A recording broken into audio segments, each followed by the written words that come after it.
Hello UPSC aspirants, my name is Shambhavi. Hope you all are doing well. सो हम लोग यहाँ पर class 6 से चैप्टर नंबर 8 को स्टडी कर रहे थे फ्रॉम पॉलिटिक्स और जो बुक रेफर कर रहे थे that is your NCERT right. हम लोग chapter number 8 that is rural livelihoods इस चैप्टर को स्टडी कर रहे थे। तो यहाँ पे एक हम लोग विलेज के बारे में पढ़ रहे थे that is the Kalpattu village.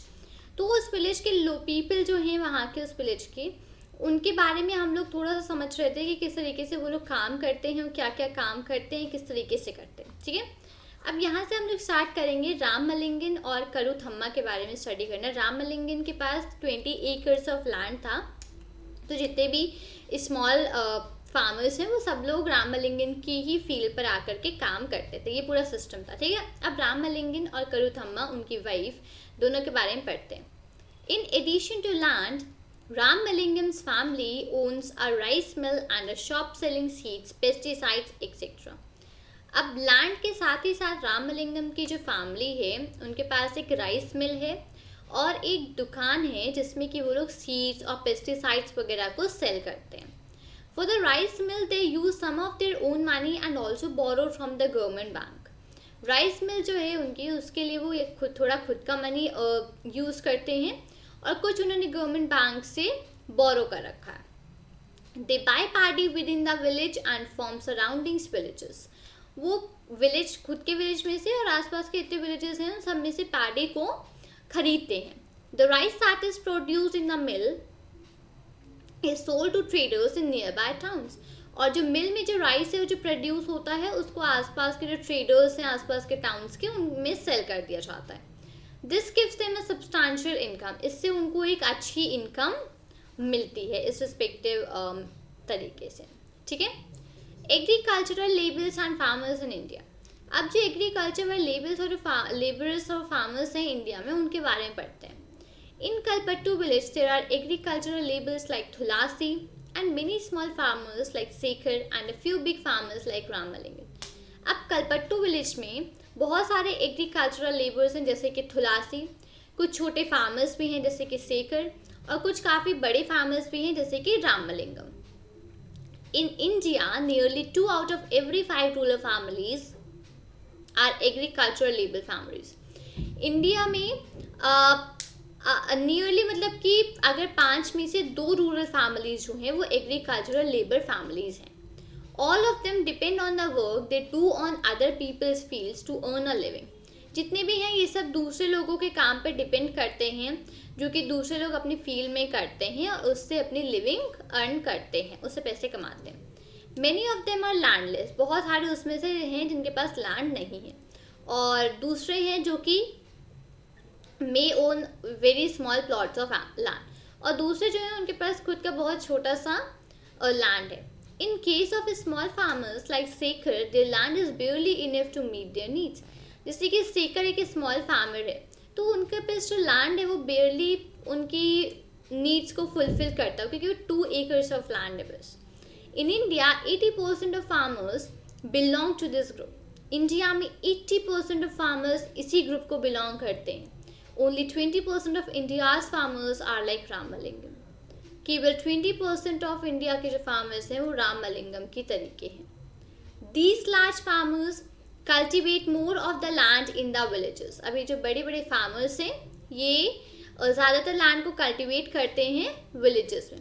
A large part of the produce is sold in the market. काफ़ी लार्ज अमाउंट में जो भी प्रोड्यूस करते हैं उसका काफ़ी लार्ज अमाउंट वो लोग मार्केट में सेल कर देते हैं। Many of them have started other businesses such as shops, money lending, trading, small factories, etc. उसमें से बहुत सारे लोगों ने और छोटे छोटे बिजनेस भी स्टार्ट कर दिए हैं जैसे कि अपनी शॉप्स खोलना, मनी लेंडिंग, ट्रेडिंग करना, small factories et cetera. We have looked at farming in Kalpattu. हम लोगों ने फार्मिंग कलपट्टू में देखी है अभी सारी चीज़ें कैसे होती हैं। Apart from farming many people in rural areas depend upon collection from the forest, animal husbandry, dairy produce, fishing, etc. अब फार्मिंग के सिवा बहुत सारे लोग रूरल एरियाज में जो हैं वो डिपेंड होते हैं फॉरेस्ट वगैरह पे मटेरियल्स को कलेक्ट करने के लिए, एनिमल्स पे, डेयरी प्रोडक्ट्स पे, फिशिंग्स पे। For example in some villages in central India के कुछ विलेजेस में both farming and collection from the forest are important sources of livelihood. Farming करना और फॉरेस्ट से कलेक्ट करना, ये दोनों ही बहुत इम्पॉर्टेंट सोर्स हैं उनकी लाइफ्स के लिए, उनकी लाइवलीहुड के लिए। Collecting mahua, tendu, leaves, honey to be sold to traders is an important source of additional income. Additional income करने का एक बहुत ही इम्पॉर्टेंट सोर्स है, तरीका है, जिसमें कि वो लोग महुआ, तेंदू, लीव्स और हनी को कलेक्ट करके ट्रेडर्स को बेचते हैं। Similarly, selling milk to the village cooperative society or taking milk to the nearby town may be the main source of livelihood for some families. Same तरीके से मिल्क को सेल करना बगल की सोसाइटीज़ में जाके, या फिर मिल्क को लेना अगल बगल के टाउन से, तो इन सब चीज़ों को सेल करना, तो ये भी एक तरीका है बहुत सारी फैमिलीज़ के लिए अपना लाइवलीहुड के लिए। In coastal areas we find fishing villages. Coastal areas में हम लोग को ऐसे विलेजेस मिलते हैं देखने को जहाँ पे फिशिंग वगैरह काफ़ी होती है, ठीक है। Let us find out more about the lives of a fishing family by reading about Aruna and Parrivilan who live in Pudupat, a village close to Kalpattu. अब कलपट्टू के पास एक विलेज है, इसका नाम है पुडुपेट। वहाँ पे अरुणा और पारीविलन दोनों लोग रहते हैं। तो वो लोग क्या करते हैं, वो लोग फिशिंग वगैरह करते हैं। तो उनसे जानते हैं हम लोग इस सब चीज़ों के बारे में। अरुणा एंड पारीविलन, 1 सेकेंड, ठीक है। Not very far from Kalpattu is the village of Pudupet. Kalpattu से बहुत ज़्यादा दूर पे नहीं है ये पुडुपेट का village. People here earn their living by fishing. यहाँ पे लोग अपनी लिविंग को फिशिंग करके अर्न करते हैं। Their houses are close to the sea and one finds rows of catamarans and nets lying around. वहाँ पे इनके जो घर हैं वो सी के बहुत ही पास हैं, तो वहाँ पे आपको बहुत सारे कैटमैरन्स, मतलब जिस पे कि वो लोग बैठ के जाते हैं सी में, और नेट्स वगैरह देखने को मिलेंगे। At about 7 o'clock in the morning, there is a lot of activity on the beach. बीच में मॉर्निंग में 7 बजे बहुत सारे लोग होते हैं, कुछ बहुत सारी चीज़ें वहाँ पे होती रहती हैं। This is the time when the catamarans return with their catch and women gather to buy and sell fish. अब उस टाइम पे जो कैटमैरन्स हैं वो वापस आ रहे होते हैं फिशेस को कैच करके, और वुमेन्स जो हैं वहाँ पे उनको खरीदने के लिए खड़ी होती हैं ताकि वो फिशेस को सेल कर सकें। My husband Parrivilan, my brother and my brother-in-law returned late today. मेरे हस्बैंड Parrivilan, मेरे भाई और मेरे ब्रदर इन लॉ तीनों आज लेट लौटे। I was very worried, मैं बहुत परेशान थी। They go to the sea together in our catamaran. वो रोज जो एक साथ जाते हैं हमारी कैटमैरन में। They said they were caught in a storm. उन्होंने कहा कि उनको एक स्टॉर्म में वो मतलब स्टॉर्म में अटक गए थे। I have kept aside some fish for the family. मैंने फैमिली के लिए कुछ फिशेस को अलग से रख रखा है। I will auction the rest. अब मैं थोड़ा रेस्ट लूँगा। The money I get from the auction will be divided into 4 shares. जो मनी मुझे ऑक्शन से मिलेगा उसको मैं 4 हिस्सों में डिवाइड कर दूंगा, 4 शेयर्स में। 1 ईच ऑफ ईच पर्सन, 4 लोगों के लिए एक एक part. Who went fishing and the 4th one is for the equipment. और जो 3 लोग फिशिंग ले गए थे 3 उनके लिए, और जो चौथा जो इक्विपमेंट के लिए था।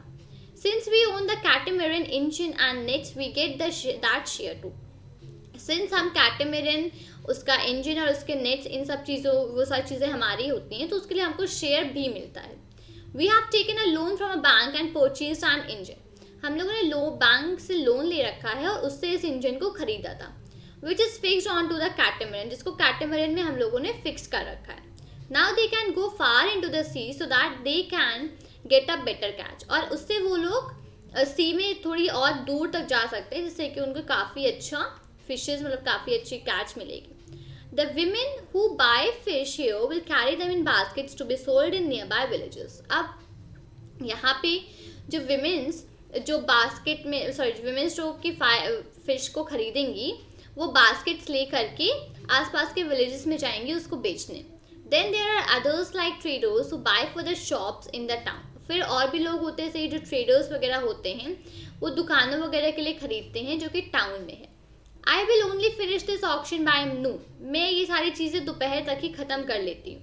इन the evening my husband and our relatives will untangle and repair our nets. और शाम को मेरे हस्बैंड और जो हमारे रिलेटिव्स हैं वो सब लोग नेट्स वगैरह को रिपेयर करते हैं. Early tomorrow morning around 2 AM they will set out to sea again. और फिर दूसरे अगेन सुबह 2 बजे मॉर्निंग में वो वापस से सी में चले जाते हैं. Every year for at least about 4 months during the monsoon they cannot go to the sea. हर साल अराउंड 4 महीने के लिए वो मानसून में नहीं जा पाते. They cannot go to the sea because this is when the fish breed. और क्योंकि ये वो समय होता है जब फिशेस ब्रीड करती हैं. During this month we survive by borrowing from the trader. इस समय में हम लोग ट्रेडर्स वगैरह से बोरो कर ही सर्वाइव करते हैं. Because of this later on we are forced to sell the fish to that trader. और इसी रीज़न से हमको बाद में जो फिशेज है वो उसी ट्रेडर को सेल करनी पड़ती है. And can not do our option, और अपना ऑप्शन हम लोग नहीं कर पाते. Those lean months are the most difficult. Last year we suffered a lot because of the tsunami. ये कुछ महीने होते हैं जो कि बहुत डिफिकल्ट होते हैं, और पिछले साल तो सुनामी की वजह से हमने बहुत ज़्यादा सफ़र किया था. Rural livelihoods. People in rural areas earn their living in various ways. Rural areas में जो लोग रहते हैं वो अपनी लिविंग को अलग अलग तरीके से अर्न करते हैं. सम 1 second. Some work on farms while others earn their living on non-farm activities. कुछ फार्म्स में काम करते हैं और कुछ लोग नॉन फार्म वाली एक्टिविटीज से अपनी लिविंग अर्न करते हैं. Working in farms involve operations such as preparing the land. Farms में जो काम करने वाले जो ऑपरेशंस होते हैं उसमें होता है लैंड को प्रिपेयर करना, जो भी सीड्स हैं उनको सो करना, वीडिंग करना और फिर क्रॉप्स की हार्वेस्टिंग करना. We depend on nature for the growth of these crops.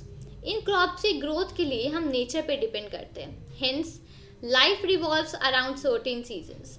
और इसी वजह से जो लाइफ है वो कई सीजन्स के अराउंड ही रिवॉल्व करती रह जाती है.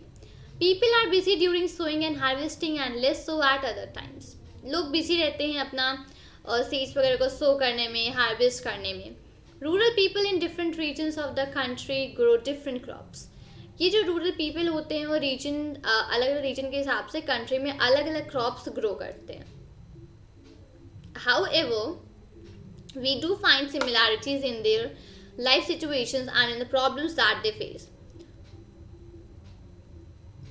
लेकिन उसके सिवा हम लोग को सिमिलैरिटीज़ देखने को मिलती हैं उनकी लाइफ के सिचुएशंस में और जो प्रॉब्लम्स वो फेस करते हैं उनमें. However, people are able to survive or earn will depend upon the land that they cultivate. जो लोग होते हैं जो सर्वाइव कर सकते हैं और जो डिपेंड होते हैं इन सारी चीज़ों पे, लैंड वगैरह पे, वो लैंड कल्टिवेट वगैरह पे ही सर्वाइव करते हैं. Many depend on these lands for work as laborers. बहुत सारे लोग इन लैंड पे डिपेंड होते हैं एज अ लेबरर, काम करने के लिए. Most farmers grow crops both for their own requirements and also to sell in the market. बहुत सारे ऐसे फार्मर्स हैं जो कि दोनों कामों के लिए ग्रो करते हैं क्रॉप्स को, सेल करने के लिए मार्केट में भी और अपने यूज़ के लिए भी. Some have to sell to traders from whom they have borrowed money. कुछ जो होते हैं उनको उन्हीं ट्रेडर्स को सेल करना पड़ता है जिससे उन्होंने पैसे बोरो करे हैं. For their survival many families need to borrow money for their work or when no work is available. और उसकी वजह से सर्वाइवल के लिए कई सारी फैमिलीज़ को पैसे बोरो करने पड़ते हैं उनके काम के लिए, और जब उनके पास काम अवेलेबल नहीं होता है तब भी. There are some families in rural areas which thrive on large acres of land. Rural areas में कुछ फैमिलीज हैं जिनके पास काफ़ी ज़्यादा एकर्स ऑफ लैंड है, बिजनेस है और बहुत सारी एक्टिविटीज़ हैं. हाउएवर जो स्मॉल फार्मर्स हैं, एग्रीकल्चरल लेबरर्स हैं, फिशिंग फैमिलीज हैं, क्राफ्ट्स पर्सन है विलेजेस में, उनके पास ज़्यादा काम नहीं है कि वो अपने आप को पूरे साल भर एम्प्लॉयड रख पाएँ. ठीक है, तो ये सिचुएशन पूरी बनती है इन अ रूरल लाइवलीहुड. लोग इस तरीके से जो विलेजेस में लोग इस तरीके से रहते हैं. अब एक बार हम लोग यहाँ पे ये पढ़ते हैं नागालैंड की टेरेस फार्मिंग के बारे में. This is a village called Chizami which is in Phek district in Nagaland. ये एक विलेज है, इसका नाम है चिजामी. ठीक है, जो कि फेक डिस्ट्रिक्ट में है नागालैंड में. ठीक है, the people of this village belong to the 1 second. इस विलेज के जो पीपल हैं वो छकेसन कम्युनिटी को बिलोंग करते हैं. दे डू टेरेस कल्टिवेशन, वो टेरेस कल्टिवेशन करते हैं. This means that the land on a hill slope is made into flat pots and carved around in steps. इसमें ये होता है, इस वाले पिक्चर को आप देखिए, इसमें जो लैंड होता है इसको ये लोग थोड़ा स्लोप पे बना देते हैं और फिर उसको पूरा कार्व करते हैं और उसी से ये लोग यहाँ पे फार्मिंग करते हैं. ठीक है. The sides of each plot are raised in order to retain water. जो साइड होती हैं हर एक प्लॉट की, उसको थोड़ी थोड़ी ऊपर उठा दी जाती है ताकि वाटर ज़्यादा ना चला जाए. This allows water to stand in the field. इस वजह से फील्ड में जो है वाटर स्टैंड हो जाता है, रहता है वहाँ पे, जो कि राइस कल्टिवेशन के लिए सबसे अच्छा होता है. The people of Chizami have their own individual field. Chizami के जो लोग हैं उनके पास खुद की अपनी फील्ड्स होती हैं, but they also work collectively in each other fields. लेकिन वो इकट्ठा होकर एक दूसरे की फील्ड में भी काम करते हैं. They form groups of 6 or 8 and take an entire mountain side to clean the weeds on it. वो क्या करते हैं, वो एक ग्रुप फॉर्म कर लेते हैं 6 to 8 पर्सनस का और एक माउंटेन साइड में पूरी की पूरी वीड्स को इकट्ठा क्लीन कर देते हैं. Each group Yeats together once their work for the day is over. This goes on for several days until the work is completed. हर जितने भी ग्रुप है वो सबके सब लोग इकट्ठा बैठ के खाते हैं और जब उनका काम हो जाता है ख़त्म. और ये जो प्रोसेस है ये कई दिनों तक चलता रहता है जब तक कि काम कंप्लीट नहीं हो जाता है. ठीक है. अब यहाँ पे ये जो डायग्राम है इसके बेसिस पे लोग करते हैं, जैसे कि दिसंबर यहाँ से स्टार्ट करते हैं, जून में सैपलिंग्स वगैरह प्रिपेयर होती हैं, जुलाई अगस्त में ट्रांसप्लांटिंग, सितंबर अक्टूबर में वीडिंग और नवंबर दिसंबर में harvesting, January February March April and May. Somewhat around these 4 to 5 months कोई भी एग्रीकल्चर का यहाँ पे काम नहीं होता है. तो इसी टाइम पे जो भी फार्मर्स वगैरह होते हैं, स्मॉल फार्मर्स, वो दूसरा काम ढूंढते हैं अपनी लाइवलीहुड को चलाने के लिए, पैसे अर्न करने के लिए वो लोग दूसरा काम वगैरह भी इस टाइम पे ढूंढते हैं. ठीक है. ग्रेट. सो इस पर्टिकुलर चैप्टर में हम लोगों ने रूरल लाइवलीहुड्स के बारे में जाना कि जो लोग विलेजेस में रहते हैं वो क्या क्या काम करते हैं, किस किस तरीके से काम करते हैं, क्या क्या डिफरेंट काम करते हैं, क्या क्या इश्यूज फेस होते हैं उनको और उनको कैसे रिजॉल्व करते हैं और कितने टाइप के डिफरेंट वर्क्स वो लोग करते हैं और जो भी पीपल विलेजेस वगैरह में रहते हैं. ठीक है. तो क्या उनकी लाइफ की सिचुएशंस होती हैं, क्या प्रॉब्लम्स वो फेस करते हैं, क्या डिफ़िकल्टीज आती हैं उनको. ठीक है. क्रॉप्स वगैरह कैसे ग्रो करते हैं, कौन से मंथ्स में वो क्रॉप्स वगैरह ग्रो करते हैं, कौन से मंथ्स में वो खाली रहते हैं तो वो कहीं बाहर जाके अपना काम वगैरह सर्च करने की कोशिश करते हैं. तो इन सारी चीज़ों को हम लोगों ने इस respective chapter number 8 that is rural livelihoods में जाना. ठीक है. तो उम्मीद करती हूँ कि आपको वीडियो अच्छा लगा होगा. वीडियो अच्छा लगा तो वीडियो को लाइक करें, अपने फ्रेंड्स के साथ शेयर करें और चैनल को सब्सक्राइब करना मत भूलिएगा. मिलती हूँ आपसे नए वीडियो के साथ. Till then thank you and take care. जय हिंद.